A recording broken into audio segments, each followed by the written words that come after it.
11 ගැන අන්තර්ජාලයේ ජනප්‍රියම විශ්වාසයක් තියෙනවා. 11 දැක්කම කැමැත්තක් ප්‍රාර්ථනා කරන්න කියන එක. සමහරු මේ වෙලාවට ආදරය සම්බන්ධතා සහ කැමැත්ත සමග සම්බන්ධ කරගන්නවා මේ 11. ඒ නිසා 11 දැක්කාම මගේ ප්‍රාර්ථනාව ඉටු වෙන්න ඕන කියලා ප්‍රාර්ථනා කරන අයත් ඉන්නවා. නමුත් මේක විද්‍යාත්මකව ප්‍රාර්ථනා ඉටු කරන විශේෂ වෙලාවක් බවට සාතික වෙලා නැහැ. ඒ වෙනුවට 11 කියන්නේ ඔයාගේ අරමුණු හීන ඒ වගේ දේවල් මතක් කරගන්න පුළුවන් පුංචි මොහොතක් විදියට භාවිතා කරන්න පුළුවන්. අංක විද්‍යාව තුළ 11 ගැන විශේෂ අදහසක් තියෙනවා. අංක 11 සමහර අංක විද්‍යා සම්ප්‍රදායන් තුළ ඒ කියන්නේ මාස්ටර් නම්බර් එකක් ලෙස සැලකනවා. ඒකට අදෘෂ්ටිය, අවබෝධය සහ ආධ්‍යාත්මික සංවේදීතාව වැනි අදහස් සම්බන්ධ කරගන්නවා. ඒ නිසා 11 දකින්න එක තමන්ගේ අභ්‍යන්තර සිතුවිලි ගැන අවධානය යොමු කළ යුතු අවස්ථාවක් කියලා සමහරු විශ්වාස කරනවා. නමුත් නැවතත් කියන්න ඕන අංක විද්‍යාව විද්‍යාත්මකව තහවුරු ක්‍රමයක් නෙවෙයි.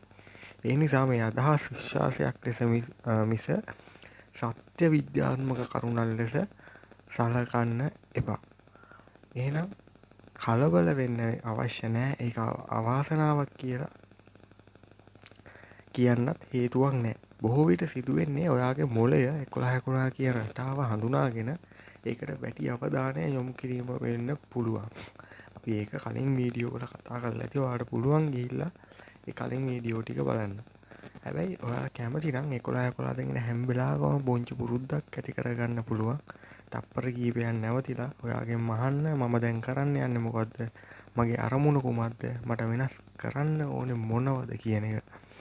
මේ විදිහට ඔයාගේ ජීවිතේ හොඳ පුරුද්දක් මතක් කරන සංකේතයක් කරගන්න පුළුවන්.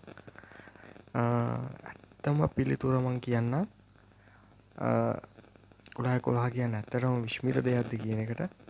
එය ඔයාගේ එය අර්ථ දක්වන ආකාරය මත රඳා පවතිනවා. විද්‍යාත්මකව බලනකොට 11 දැකීම පිටුපස ඔබේ අවධානය, මතකය සහ රටා හඳුනා ගැනීම වැනි මනෝවිද්‍යාත්මක හේතු තිබිය හැකියි. ආධ්‍යාත්මික විශ්වාසයන් අනුව ඒ සංඥාවක් හෝ අලුත් ආරම්භයක සංකේතයක් ලෙස දකින අය ඉන්නවා. ඒ නිසා 11 දැක්ක කියලා ඔයාගේ ජීවිතේ අනිවාර්යයෙන්ම විශේෂ දෙයක් සිදු වෙනවා කියලා කියන්න බෑ. නමුත් මේ මොහොත ඔයාගේ ජීවිතය ගැන නැවත සිතා බලන්න භාවිතා කළොත් ඒකට ඇත්තටම වටිනාකමක් තියෙනවා. නැත්තේ නෑ. ඉතින් ඊළඟ වතාවේ ඔයාලා මොකේ හරි ලෝසෝ වෙන්න පුළුවන් බලනකොට ෆෝන් එකේ වෙන්න පුළුවන් 11 දැක්කහම බය වෙන්න එපා. ඒක ආම්බයක් වෙන්න පුළුවන්. ඔයාගේ මොළය හඳුනාගත්ත රටාවක් වෙන්නත් පුළුවන්. ඒ නැත්තම් ඔයාලගේ විශ්වාස කරන ආකාරයට ඒක ඔබේ ජීවිතේ පුංචි මතක් කිරීමක් වෙන්නත් පුළුවන්. හැබැයි එක දෙයක් මතක තියාගන්න ඕන ඔයාලා ජීවිතය වෙනස් කරන්නේ 11 නෙමෙයි. ඔයා ගන්න තීරණ මත. ඔයාටත් 11 නිතර පේනවා නම් පළවෙනි කමෙන්ට් එකක් දාගෙන යන්න අමතක කරන්න එපා. ඒ වගේම මේ වීඩියෝ ඔයාලගේ යාළුවෙක්ට ෂෙයා කරන්න. මෙවැනි විශ්මිත සහ අභිරහස් කතා තවත් දැනගන්න අපේ channel එක subscribe කරලා bell icon එක click කරගෙන යන්න. ඊළඟ වීඩියෝයේදී තවත් පුදුම කතාවක් එක්ක අපි හම්බෙමු.